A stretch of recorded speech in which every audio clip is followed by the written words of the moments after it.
ওই যে একটা জিদে দাঁড়িয়ে গেল যে আমাকে বিদেশ যেতেই হবে, আমি যাবই। এখন দেখো, একটা তুমি লুকিয়ে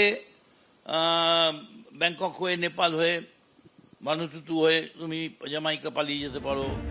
ভোটে ভরাডুবির পর একের পর এক মামলার চাপে বিধ্বস্ত অভিষেক বন্দ্যোপাধ্যায়। এই প্রেক্ষাপটে তার বিদেশ যাত্রার আবেদন নিয়ে বিস্ফোরক দাবি করলেন মদন মিত্র। অভিষেক বন্দ্যোপাধ্যায়ের ঘনিষ্ঠ বলে পরিচিত যুব তৃণমূলের একদা সাধারণ সম্পাদক বিনয় মিশ্র গরু পাচার থেকে শুরু করে কয়লা পাচার একাধিক কেলেঙ্কারিতে যিনি অভিযুক্ত, কেন্দ্রীয় এজেন্সি যাকে হন্যে হয়ে খুঁজছে, সেই বিনয় মিশ্র নাকি ভারতের গণ্ডি ছাড়িয়ে এখন গা ঢাকা দিয়ে রয়েছেন দক্ষিণ প্রশান্ত মহাসাগরের মাঝে ছোট্ট দ্বীপরাষ্ট্র ভানুয়াতুতে। আজও তাকে ধরতে পারেনি কেন্দ্রীয় এজেন্সি, ধরাছোঁয়ার বাইরে তিনি। অভিষেক বন্দ্যোপাধ্যায়ের আত্মসহায়ক সুমিত রায়ও উধাও, তাঁকেও খুঁজছে পুলিশ। সেবাশ্রয় প্রকল্পে দুর্নীতি, তোলাবাজি, রিসর্ট দখল করে রাখা, মাটি চুরি থেকে শুরু করে আমফানের ত্রাণ দুর্নীতি। অভিষেক বন্দ্যোপাধ্যায়ের আত্মসহায়ক সুমিত রায়ের বিরুদ্ধে ভুরি ভুরি অভিযোগ। 13 জুন থেকে তাঁকে খুঁজছে পুলিশ। শালবনী থানায় দায়ের হওয়া জমি দুর্নীতির মামলায় মঙ্গলবার তাঁর নিউ আলিপুরের বাড়িতে তল্লাশি চালায় সিআইডি, কিন্তু সুমিত রায়ের এখনো কোনো খোঁজ নেই। এই পরিস্থিতিতে বুধবার সুমিতের ঠিকানায় পৌঁছয় এবিপি আনন্দ। গতকাল শালবনী থানার মামলায় সিআইডি তদন্তকারী আধিকারিকরা নিউ আলিপুরের এই বাড়িতে এসেই তল্লাশি অভিযান চালান। তাদের কাছে অ্যারেস্ট ওয়ারেন্ট ছিল এবং অ্যারেস্ট ওয়ারেন্ট নিয়ে তারা বাড়ির মধ্যে যান। বাড়ির বারান্দা এবং ছাদে তল্লাশি অভিযান চালানো হয়, কিন্তু সুমিত রায়ের কোনো খোঁজ পাওয়া যায়নি। আজ আবার আমরা সুমিত রায়ের বাড়ির সামনে এসেছি। সুমিতবাবু বাড়িতে আছেন? সুমিতবাবু বাড়িতে আছেন? দুটো গেট সম্পূর্ণ বন্ধ, বাড়ির কেউ কোনো সাড়া শব্দ দিচ্ছে না। এর আগে তোলাবাজির একটি মামলায় অভিষেক বন্দ্যোপাধ্যায়ের আত্মসহায়ক সুমিত রায়ের নিউ আলিপুরের ঠিকানায় পৌঁছেছিল পুলিশ। ছেলে পালিয়ে গেল কেন? চাইবো তাড়াতাড়ি সবকিছু কোথায় গেছে?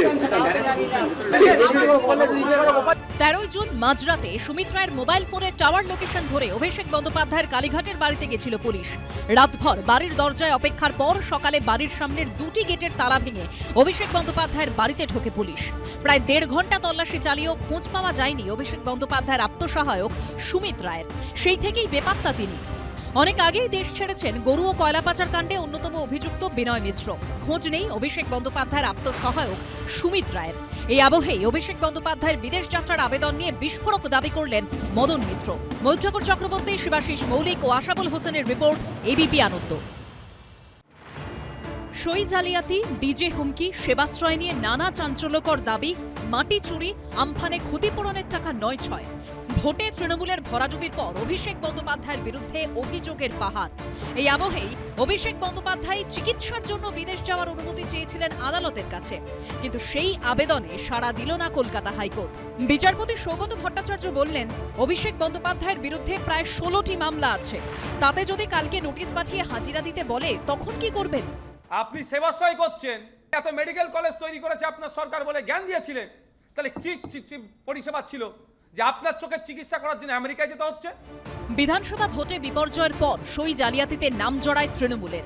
সই জালিয়াতি কাণ্ডে দুবার সিআইডির জিজ্ঞাসাবাদের মুখোমুখি হয়েছেন অভিষেক বন্দ্যোপাধ্যায়। ভোট প্রচারে বারবার ডিজে বাজানোর কথা শোনা গেছিল অভিষেক বন্দ্যোপাধ্যায়ের মুখে। এই প্রেক্ষিতে অভিষেক বন্দ্যোপাধ্যায়ের বিরুদ্ধে উস্কানিমূলক ভাষণ, হুমকি এবং শান্তি বিঘ্নিত করার মতো অভিযোগে বাগুইআটি থানায় অভিযোগ জানান রাজীব সরকার নামে এই ব্যক্তি, যার জেরে 15 জুলাই হাইকোর্টের নির্দেশে বিধাননগর আদালতে কণ্ঠস্বরের নমুনা দিতে হয় অভিষেক বন্দ্যোপাধ্যায়কে। এখানেই শেষ নয়, ডায়মন্ড হারবারের সাংসদের বিরুদ্ধে হুমকিরও অভিযোগ জানান রাজীব সরকার। 18 জুলাই দক্ষিণ 24 পরগনার আমতলায় অভিষেক বন্দ্যোপাধ্যায়ের অফিসে বুলডোজার চলে। 3টি জেসিবি দিয়ে ভেঙে গুঁড়িয়ে দেওয়া হয় তৃণমূল সাংসদের কার্যালয়ের একটি অংশ। ঠিক তারপরই এই মন্তব্য করেন অভিষেক বন্দ্যোপাধ্যায়। প্রত্যেক ক্রিয়া সমান এবং বিপরীত প্রতিক্রিয়া আছে, এটা বিজেপির নেতারা যেন ভুলে না যায়। আর ঈশ্বর সৃষ্টিকর্তা সর্বশক্তিমানের আশীর্বাদে যদি বেঁচে থাকি, যে আইনের যে ধারায় আপনারা এই অত্যাচারগুলো করেছেন, একই আইনের একই ধারায় 31-এ ফিরিয়ে দেবো, সুদ সমেত, কথা দিয়ে।